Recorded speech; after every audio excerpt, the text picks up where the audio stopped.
For me, what I discovered was my talent and my core passion of being a founder, of being a leader, was about how do we communicate the passion, the interest, the excitement, and the vision that we have for the brand from the inside to the outside world. And one thing that I'm sure we'll talk about is, you can be the most passionate person, you can be the most brilliant person, you got to have the best ideas. But if we don't know how to reveal those ideas to the outside world, kind of out of luck. The world may never get to see our gifts. And so I discovered that my gift was allowing others to see the gift. And I wanted to impart that to other people. Leadership Story Talks, where we discuss the practices that engage, motivate, develop, retain, and attract people to businesses. We'll give you principles and tools based on real-world stories to leverage listening and storytelling to become a better leader and management professional. Leadership Story Talks is produced by Narrative, a company that focuses on personal storytelling for business. Welcome to Leadership Story Talks. I'm Jerome CEO of Narrative. And I'm Julienne Ryan, and it's great to be back and talking to you and our newest guest. I know, our first episode of the year. It's very exciting. So before we move on to introducing our guest, I want to remind our listeners to subscribe to the podcast, leave a review, and check out our YouTube channel in this episode's notes, as well as narrative.com/podcast, where you can find all of our previous episodes. So please find the podcast wherever you find podcasts, your favorite platform, and leave a review as well, because that really helps word of mouth. We also have a workshop coming up for the new year, beginning in February 2024. It starts on February 15, and it consists of 4 60-minute sessions, and it's called Lead with Story. So if you need a compelling leadership story, this is your time to enroll. You can go to narrative.com to find out more about that. Okay, so without further ado, our guest today is Hava Horowitz, a transformational communication coach and facilitator, specializing in helping entrepreneurs, leaders, and individuals develop an authentic presence from the inside out. That word presence is one you've heard a lot on our podcast. I'm really thrilled to have Hava talking about this today. Hava combines communication best practices, acting techniques, and personal growth in her work as she delivers programs on storytelling, presence, conflict management, and authentic relationships for global leaders and teams. She can be found working behind the scenes at Harvard Business School, Techstars, KPMG, Citibank, MIT, and more. She founded and successfully exited TerraSeed, a plant-based nutrition company. Beyond her work as a coach and facilitator, Hava is an actress, professional singer, and a founding member of the Sidebody Performance Art Collective in Somerville, Massachusetts. She trained in shamanism and sound healing in the Andes Mountains and Amazon rainforest, and practices yoga and mindfulness. Hava, welcome to the show. Great to have you. It's really a pleasure to be here. Thank you so much for having me. So, I want to kick things off because with a question that's broad, and you can kind of take it wherever you want, but with a guest like yourself that has such a rich variety in terms of your background, I'm very curious how you came to do the work that you do. Yeah, thanks for asking that. And I think it's going to be a theme of this conversation that we're going to have is how do we combine the threads of who we are and create our own individual recipe?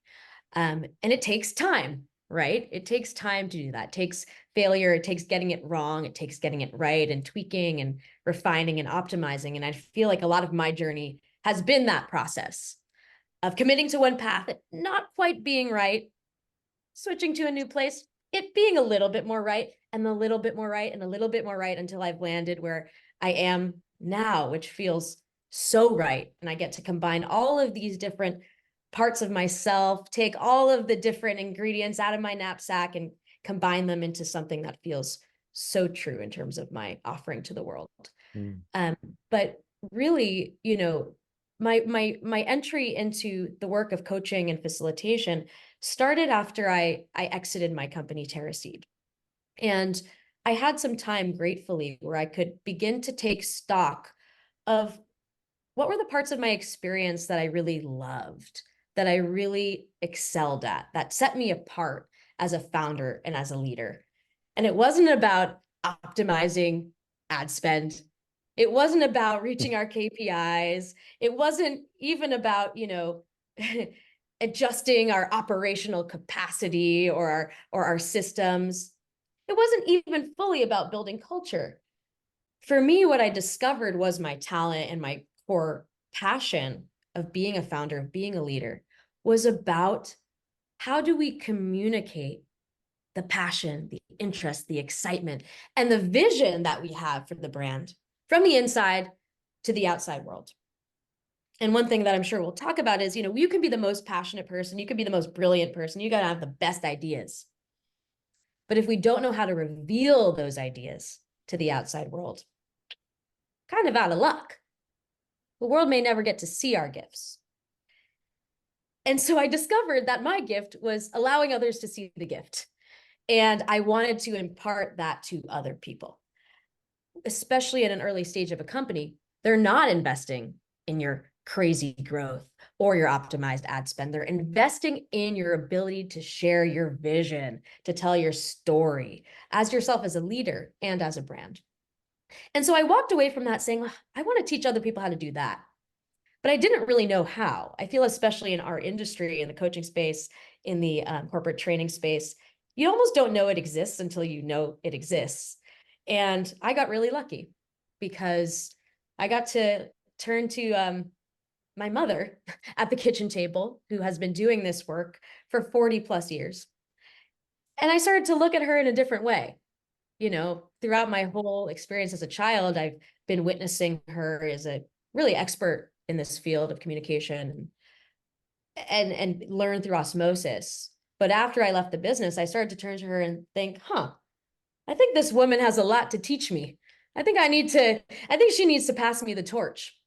And I got really lucky in that over the course of a year or 2 years, she really imparted to me a lot of her wisdom and a lot of her experience, and eventually said, Hava, why don't you take on a couple clients? I think you might be good at this. And I did. And she was right. And I've gotten to take it to my own path. I've gotten to integrate it more with intuitive work into the personal discovery work that allows us to be authentic in our communication. We got to take stock of who we are in order to truly be authentic in communicating our message. Because you have a lot packed into that more than a couple of sentences you shared, which I think are so important. And it resonates with me because when we work with our clients, coaching individually or teams, a lot of times people think their career should be linear. Their decision making about their career is linear. And I find the more talented some of our people are, sometimes the more they struggle. And part of the challenge is looking for the light within and what lights somebody up. The second challenge is to connect the dots inside. Now, like I said, it can be a crazy country road, but all those things I'm sure that you learned in the past are coming in handy now. Now, what we're going through, it doesn't make sense, but going forward, it does. And I love the other piece is I'm a big thing about food and kitchen tables and talking, that the source of the next part of your journey was around a kitchen table and just sitting and exchanging stories. So I had to express the thoughts around that. So I'm going to keep that. You have a lot packed into that bio too. So I know we're not going to be able to cover everything, but there's a lot to be learned from this conversation today. Thank you. Thank you. Yeah, and just to piggyback on that, what you said about helping people find the gift, and combining that sort of struck me, and then sitting next to the person who ends up kind of giving you this opportunity, and it's like I often find that whatever it is that we need is really not far away, or it's not sitting in a book somewhere in a shelf. It's not some kind of big mystery to be solved, but we often feel that way because it's very kind of daunting work, to figure out for a lot of people, not for everyone, but those who are kind of born with that vocation or whatever it is. I haven't met many of those people. I think especially in our field, it is really about finding the gems, right? And that's hard to do. And I wonder how you, or what you think about in terms of your work, because you use this word quite a bit in how you describe what you do, these two words, authenticity and presence. And I'm curious about those for you and what that means to you and how you facilitate, bringing that out of your clients. Right. Thank you for asking that question, because this word can feel so fluffy. We hear it so much, and it feels like this word has often been diluted in our culture. What does it really mean? What are the contours of it? And, your definition, Jerome, may be very different than my definition. Julienne, your definition may be very different than mine, but in considering this conversation, I've been trying to take shape around how I see the word authenticity. And the truth is, we are vast. We are multitudinous. We are a lot of things. As you just saw in my little 2-minute bio, there's been a lot packed in there, a lot of different hats, a lot of different roles, a lot of different paths, a windy journey. And, time is limited. It's impossible to be fully authentic, express every part of ourselves in every moment, right? And so I'm thinking of authenticity on a moment-to-moment basis, and really a threefold way, which is, one, can I locate what feels true for me in this moment? This is that self-inventory piece. Can I express what feels true for me in this moment? That's the communication piece. And can I read the needs of the moment? Can I read my audience? Can I read my environment and adapt to that? Because our authenticity, it changes in response to our environment. I'm sure all of us have friends that bring out different sides of us, colleagues that bring out different sides of us, different gifts, different brilliance, different talents. And all of that is true. All of those pieces that are brought out through our relationships are all true. I'm curious how you all think about that definition. I think that's important, because with leadership, it's not a clear path. And in certain times, it's a path of uncertainty where we know we aspire to do. But especially now, we've been going through some ripples in our economy. I know there's a lot of groups have been let go, or teams that have contracted, and wondering what the first quarter is going to look like. So in that ship of leadership, it becomes a different conversation of how you can inspire your team, knowing that you don't have all the elements at your fingertips regarding your own career and the groups. So it presents some important challenges of what we're made of and what we can provide in that situation. So you really struck a chord there. Like, leadership is not one thing, and how we do it is not just one method and one conversation. Yeah. And I think the that's the leadership lens, and I think the other lens that we employ is storytelling. And so, just as you said, there's a multitude of different aspects of our lives, and what we can be authentic talking about one subject or bringing one part of ourself, and then the next moment it's another part of ourself that emerges, and that's authentic too.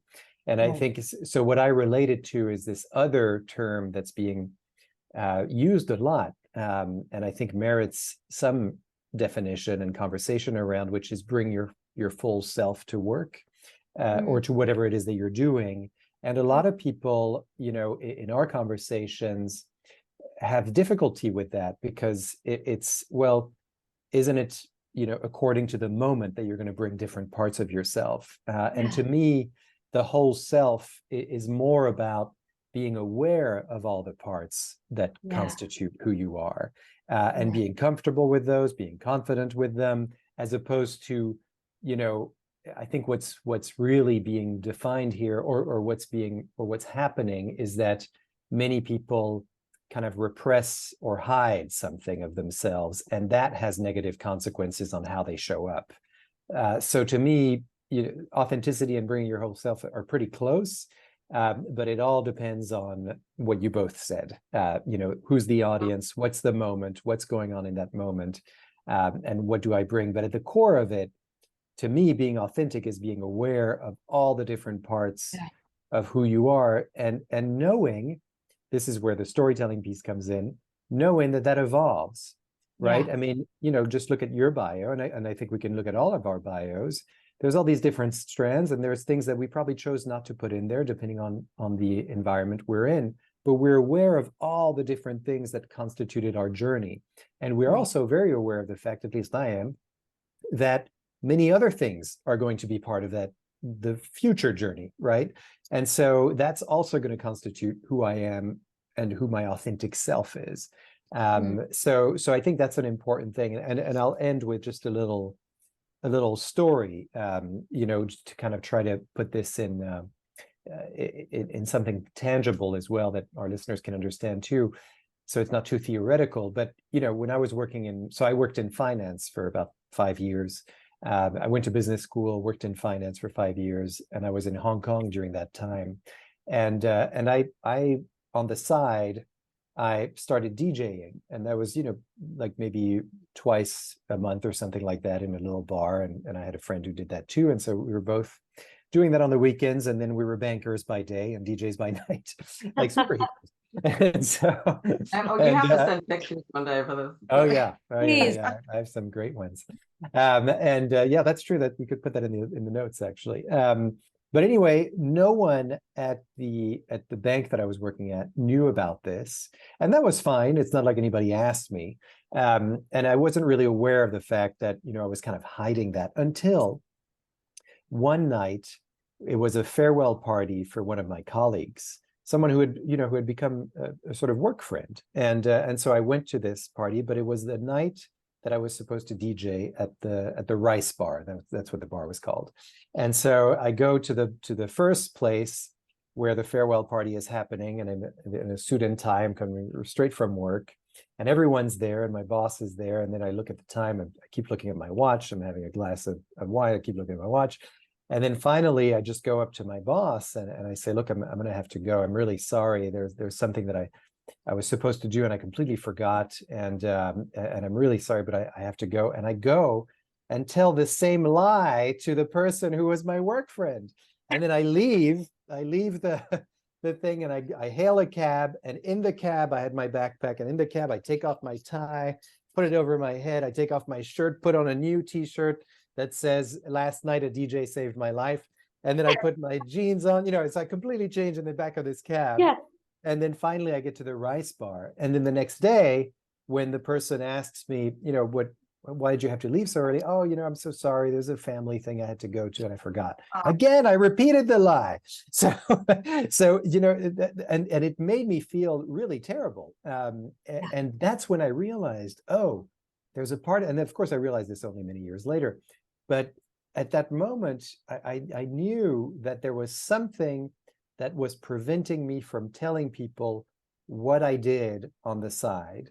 And I don't know whether it was a product of a culture in which people didn't share much about their personal lives, which is certainly true.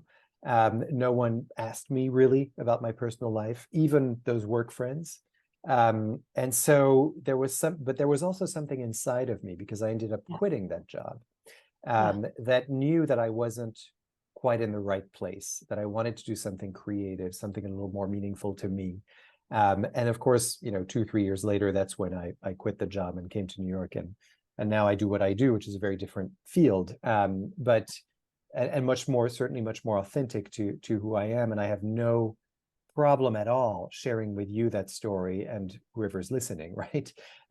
So that's my kind of definition of how things can evolve in one's own mind, but also the detrimental impact of keeping something like that to myself and having to hide it, and then having to, kind of cover it up, because there was some fear of what people would see if I was saying I'm a DJ at night. Oh, does that mean you're not really interested in this job? That's you don't really want to do this? Do you think you're better than us because you're creative? All these things were going on in my head when in fact, probably they'd be like, oh, that's cool, let's go and see you, so that's, but all of these kind of stories were running through my mind. And to me, that's the antithesis of authenticity, right?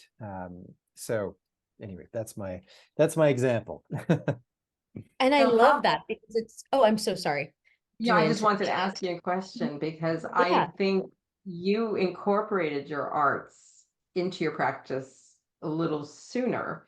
And I'm curious about that, of how it shows up, and also your choice of side body. I'm reading my cheat sheet here. So yeah, side body performance, and how you introduce that into the bank. So Jerome, great example of like parts of us when we say, oh, this can't show up with me, and then you making the decision, it's going to not just show up in my life, I'm bringing it to work with me. Right. Yeah, it's a great question. And I think my artistic background shows up mostly in my working life through my acting techniques that I incorporate into my work. And really, just to piggyback on this whole self definition of authenticity, bringing our whole self, and it requires an understanding of what are the different costumes in our closet? What is our whole self? And do we have these very separate closets that we have our work closet, we have our home closet, or can we mix and match the different pieces in our 2 closets, in our 3 closets, in our 4 closets? Because we're all playing many, many roles. And of course, we might have our DJ role, we might have our professional banker role, we might have our parental role, we might have our friend role, we have all of these different roles. And I always get curious how these different roles can actually benefit and integrate into our working lives.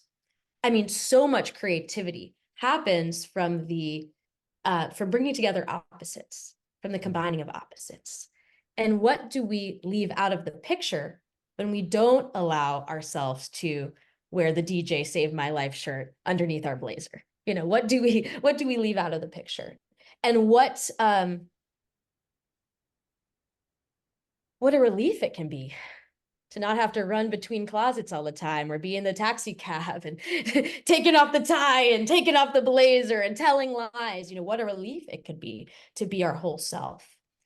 And the work I do is really a lot about this stretching of ourselves, allowing ourselves to stretch in many environments. And that's what actors do. Mm-hmm. Actors are artists of the human instrument, of our voice, of our body, of our emotion, of the words that we use. Oftentimes, we get into really, really fixed patterns of how we speak, around how we use our body. Are we stiff? Are we overly emotive, erratic? We might get into particular patterns with language, lots of formality, overly informal or overly conversational. And the work I do is allowing people to see how vast the self really is, and how many tools we really can have for many, many different jobs. I like to think about the analogy of a marker, a box of markers, let's say. We all have this big box of markers within us. Most of the time, we're using 1 or 2 markers. Maybe it's the make people laugh to diffuse tension marker. Maybe it's the be really serious marker so they know that I'm not messing around here marker. Whatever it is, we all have a couple of markers that we use over and over and over and over again. And what happens to the marker when we use it over and over again? It becomes dry. It loses its power. It loses its ink. But we have all of these different expressive markers waiting around for us in our toolbox that we haven't pulled out, full of ink, but they're there. And I think that's what the work of acting does, is it shows that there's more of us than we even knew, than we even have experience with. Do you have a postcard picture of a moment where you tried something in movement? Like I have a few in my own mind from doing dance therapy, and big words showed up at work and I went, oh, it changed that person's response to me. Do you have moments where you went, this is coming naturally, but it achieved more in a simple nonverbal movement and a guiding thing than it would have been in 5 paragraphs and bullet points on a PowerPoint? So is there any of those that you come to mind, like postcard moments that I helped move it do. along? One is popping through now, which is a program I led at Harvard Business School around storytelling.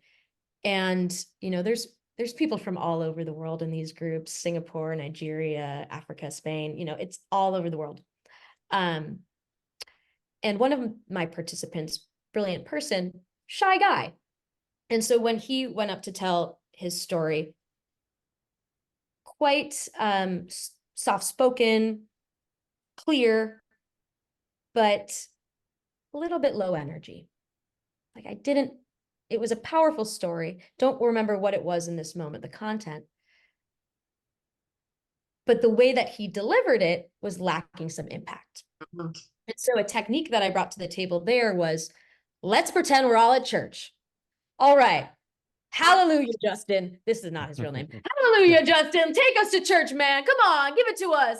Amen, man. And the whole group starts going to church. Oh my Praise God. Justin.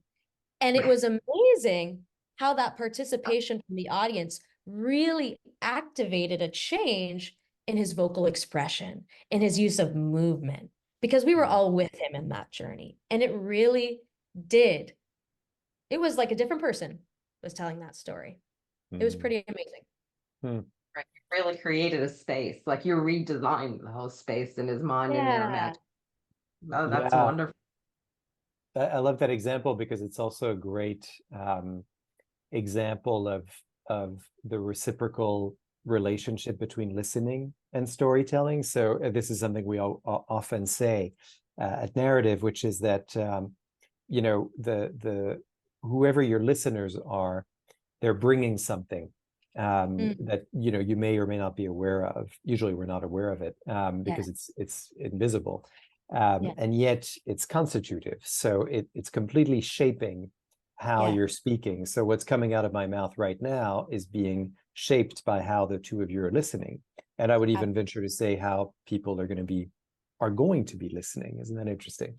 And so there's something about the fact that I know that this is going out as a podcast and a YouTube video that is informing how I'm speaking. And of course, you're listening right now in this moment is informing how I'm speaking. And I think the example you just brought up is exactly representative of that. You actually asked the audience to be the church, right? The churchgoers. Right. And that brought something to this gentleman, that suddenly, even him not having to do much, but just be aware of what the audience is doing and what and be aware of the fact that they're bringing you something that is necessarily going to change how you respond, what comes out of your mouth. And I think also it gets you out of your head, right? Because now you're kind of being entertained by this audience and you're responding in kind with the same kind of energy.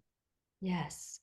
And I like, oh, this is terrible that I'm so, I love your analogy of taking different costumes, because our voice is a form of costume. And you gave him permission to be a different version of himself in that moment, take on that role and pull him out. Yeah. Right. And so much of the work that I do, I imagine we all are doing, is around breaking these habits of being ourselves and around this work of self-experimentation. And how can we dare to show up in new ways, And these habits, they might be physical habits, nervous tics. I used to be a cuticle picker, let's say, or anxiety loops, or negative thought patterns, or imposter syndrome. A lot of these things that are habitual patterns of how we show up actually might get in the way of us being fully authentic or fully in connection or fully expressing ourselves. So just a little micro example here is some of the people that I work with that are the tallest, let's say 6 foot tall plus, they walk in the room and oftentimes they are the most curled in, shoulders slouched, looking down, crunched in, avoiding eye contact. Why might they do this? My theory is that from a very early age, they walked in the room, tall person, and all eyes and all attention were on them. And that's very uncomfortable. So in order to cope with feeling like they belong, they made themselves small. Myself, on the other hand, I'm under 5 foot tall. I'm a very small person. I feel a lot of comfort with being really big and really expressive and really loud and taking up a lot of space. Probably for me, I've learned to cope with not being seen by making sure I'm seen, by taking up a lot of space. So that's my habit. My edge is being often quieter, being more in connection, letting others step forward. And it's a really beautiful process to identify what's our area of comforts in terms of our presence. What are the markers that are easy for us to pull off the cap? And what are the areas that are our edges, that are markers that are a little bit dustier for us to pull off that cap? And one little technique that I think about, I actually took this from the dating world, the dating advice world. It's called Invest and Test. It was brought forward by this awesome dating coach. His name is Matthew Hussey. And his whole thing is invest in the people who invest in you. But you got to take a little step forward. So maybe for you, Jerome, in that example, it was like, tell that colleague you feel closest with, the one colleague that you feel closest with, hey, I've been trying out this DJ thing. Would you ever want to come to a gig? That little micro test and see how it lands. Is he like, oh, man, I have to wake up early tomorrow. Are you going to even make it to work? Or is he like, that is so awesome, Jerome. I want to join you. You got to tell me about all your gigs. So we invest these little microscopic bits of ourselves that we don't normally bring, see how they land with the people around us, collect some feedback, and maybe we venture into showing a little bit more and a little bit more and a little bit more until we're wearing the DJ Save My Life shirt in our bank. So I love that concept, invest and test. It's how we can invalidate our little experiments with self. How are they actually landing with the people around us? So again, you gave me a great cue, because as I've been listening to both of you talking, it's like it could be really easy to imagine, if you're in the audience listening, that the storytelling we teach is always about being on a big stage or a big presentation in a group, in a meeting, and you're presenting. A lot of the storytelling I also invest in with clients, and you do too, and Jerome, I'm sure you do, Hava, is stealth. It's the little analogies and metaphors. You're guiding people to share about themselves so they can appreciate themselves first, that it's hiding in plain sight, and moments that they can use when they're having conversations, walking down the hallway with somebody, on a phone, and inserting a mini metaphor of something they went through as a leader. We're doing a downturn here in some of the economy right now. It really helps, take the year out maybe, but saying like, been through that. This reminds me of X, Y, and Z. We don't always announce, I'm going to tell you a story now, and you're going to sit and listen. It doesn't work that way because people would run screaming. But working it into you, or what do you have in your hip pocket, what you can bring, I think is wonderful. So I like about you saying it's little micro moments of stories and easing them into listening and piquing their curiosity and going, okay, she's investing, and you're investing, we're all investing in that time, in that relationship. So it's small moments to make bigger ones. Love that. Yeah, it's great, and I love the example you gave also, because it's I think the awareness is really fundamental to this, and I know that some of your training, Hava, is there's mindfulness, there's yoga, there's shamanism, and all of these different kind of, I guess I see those things as almost like access points, but I wonder how you see that, these these practices and how they kind of come together for you. Or is it more a kind of case by case? You'll be like, I'm coaching this person, I think this over here would, maybe that's a time to experiment with, or I wonder how you approach all your different kinds of practices and how they show up for your clients. Yeah, it really is on a case by case basis. At the fundamental level, a lot of the work I'm doing is around building confidence in a variety of different ways. Being confident enough to be yourself, trusting that yourself is enough. And so I love the word access points that you just used, because it triggers so many things in my mind. But I really have 3 different access points that I typically work with when developing confidence and developing authenticity. And the first is around the mindfulness and the inner knowing piece.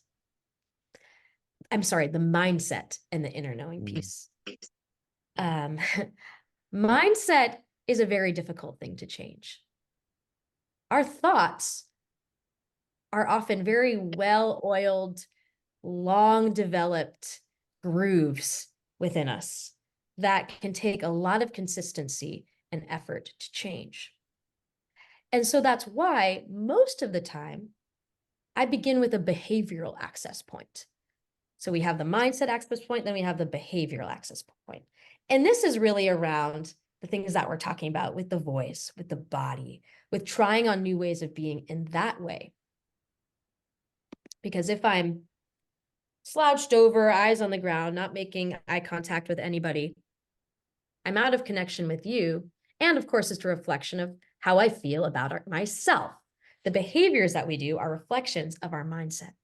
When we change our behaviors, when we pull the shoulders back, when we make that eye contact, we actually open up new ways of experiencing the world and experiencing ourselves. And that often makes the mindset access point easier to change when we're actually showing up new ways with our physicality. So for instance, if I'm going into a presentation and I think, oh, I'm prepared for this. I don't know what I'm talking about. I think everybody's going to think that I am completely unqualified for this role. I might show up to that presentation with a piece of paper in front of my face and my arms crossed. And the third access point that I'm going to talk about, we have mindset, we have behavior, and then we have feedback. Feedback is a huge way that we develop confidence. We live in a world where we're in a relationship with other people. Yeah, I don't care what anybody thinks of me. No, everybody cares what people think of me. So if I'm showing into a presentation and I believe I don't know what I'm talking about, I have a piece of paper in front of my face, my arms are crossed, I walk in that meeting and my boss says, Hava, it seems like you were a little bit shaky on the material. It was hard for me to understand you, and it wasn't clear if you got your point across. I might start to believe about myself that I'm somebody who's not clear and I can't get my point across. But I might still believe I don't know what I'm talking about. I might still believe I'm unqualified for this role. But I show up and I put that piece of paper down. I make eye contact with people. I roll my shoulders back. I make my stance underneath my shoulders.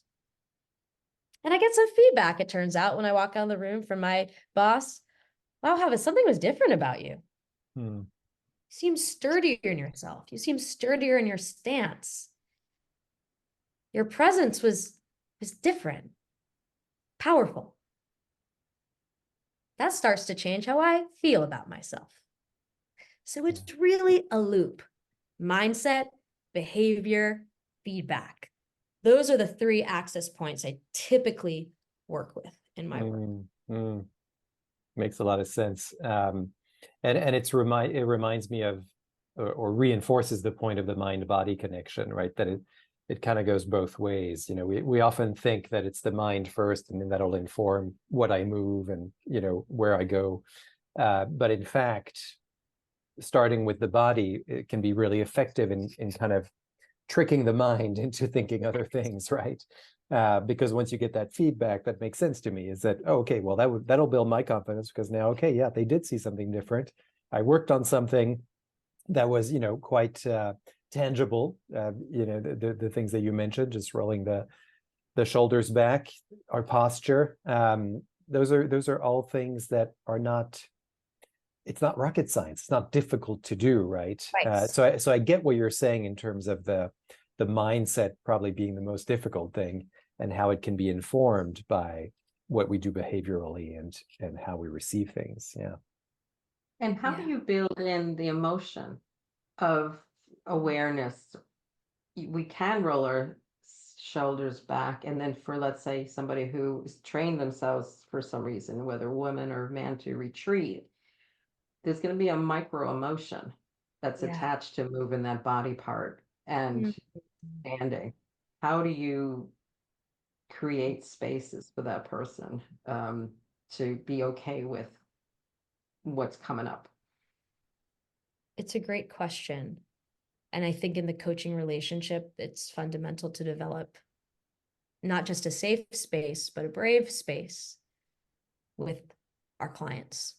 Where they both feel connected to us, supported by us, and also supported in taking risks, and safe for emotions to come up. Things maybe they haven't had the space to process or really drop into before. But what I focus on with my clients, and this has been, it's taken a bit of reframing for me, rather than asking, how did it go? How did it feel? Because at the end of the day, if we're showing up to work, we're spending half of our lives at this place. We want it to feel good. We want it to feel good. We don't want to feel like we're wearing a suit jacket that's too tight that we don't fit into anymore. So constantly returning to the experience. How did it feel to be you then? Wonderful. Yeah, makes sense. I'm sad because I'm looking at the time, and we have to land this plane, and I want to make sure that we squeeze in a couple more questions. But the one question that we ask of all of our guests, I'm very curious what your answer will be, Hava, is this question, which is, could you tell us about an experience that has shaped who you are today? Something that still informs what you do, who you are? Yeah, and I love that you asked this question. And I spent a little bit of time digging, and I'm sure in both of your work, you talk about building your storytelling Rolodex. What are all the little experiences that have shaped you, that you carry around with you, that you bring out in different moments? And I was trying to dig deep and really mine for something I don't normally share. But this is something I share a lot, that, it's like first thing, best thing sometimes. Yeah. Best thing. Sure. And so I grew up in a family, I think I've shared this with both of you, that I grew up in a family of 2 part-time comedians. Both of my parents were performers, and my happiest memories as a child were they would rent out little bars, little pubs, and I would play ticket taker and hostess to their performances. And neither of my parents were comedians full-time. I've already told you that my mom was a communication coach doing similar work to we do, but my dad was actually a dentist. And I will tell you, he turned his dental office into a stage every single day. And, patients would come in, mouth numb with Novocaine, doing root canals, mouth open with, I don't even know what you call those things, the plastic clamps that open your mouth really, really wide. And of course, they're a captive audience. They cannot respond. And so my dad had free reign to take over the space and tell these crazy, wild, elaborate stories. Most of them 50% true, maybe. But when he passed about 2 years ago, it was pretty amazing how many patients I got to meet. How many patients had developed such close relationships with my father. And it got me thinking, most people want to spend as little time with their dentist as possible. They want to be in that dental office and out, dissociate from the experience. But the way that my father's patients talked about him is that as if they loved being there, as if they anticipated going to see crazy fast Eddie the dentist and hear these stories and learn about his world. And I just so admired, especially, tying it back to the conversation that we're having, is how he was able to bring shamelessly bring his worlds together, bring his multitudes together. He's the dentist and the comedian. He was both. And like you said, Jerome, earlier on in the conversation, like, can we use what we have? Like, can we use what we have to be more of ourselves, or to be the person we want to be, or live the life we want? And my dad's ultimate dream was to be a comedian. He wanted to be traveling the world, I'm sure, doing comedy, but he was able to work with what he had to build the life that he wanted and to express his passion. And he was able to transform an experience that so many people find deeply uncomfortable into one that people found enjoyable. That's wonderful. That's wonderful. Wow, such a great story, and we often talk about in our work the need to remember our heritage, remember where we come from, and this is such a great kind of visceral experience of that, right? Like I get a real sense of who your father was, and at least that, and how that would have. It all reconnects back. This is why I love this question, asking everyone, because it connects back. It's kind of full circle, right? It connects back to all the different things you talked about. Oh, well, yeah, that makes sense that's who your father was, right? So really great. I wonder in the minutes that we have left, if there's anything that you would want to leave our audience with, Hava, in terms of whatever it might be, some word of advice or resources or website that you would want to point people to. I have my website, which I often am updating with blog posts around authenticity, leadership presence, and self-expression. So my website is havahorowitz.com. And I'm currently building an experience called Speak Truth. And it is a group container where we will develop authentic communication mastery over a 3-month journey. And it really is going to be a 3-month journey that focuses on all the different pieces that we've touched upon here, which is taking that self-inventory, finding your truth, locating where it is within you, learning communication best practices that help you express your truth, and also be able to be in relationships with other people where your truth adjusts based off the needs of the group, of your audience. How can we learn to set boundaries? How can we learn to advocate for our needs? And we'll actually use the group container in order to explore those things. So if any folks who are listening are interested in that, you can easily find how to join the email list to get updated on when that program will launch on havahorowitz.com. I'm also on Instagram at hava.horowitz, and LinkedIn. If you search Hava Horowitz, I think I'll come up.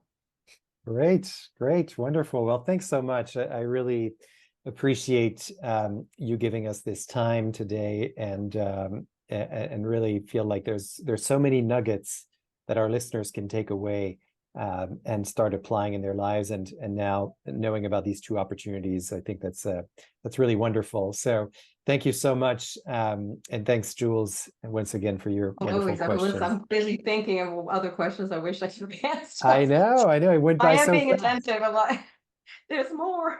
Yeah. There's so much more.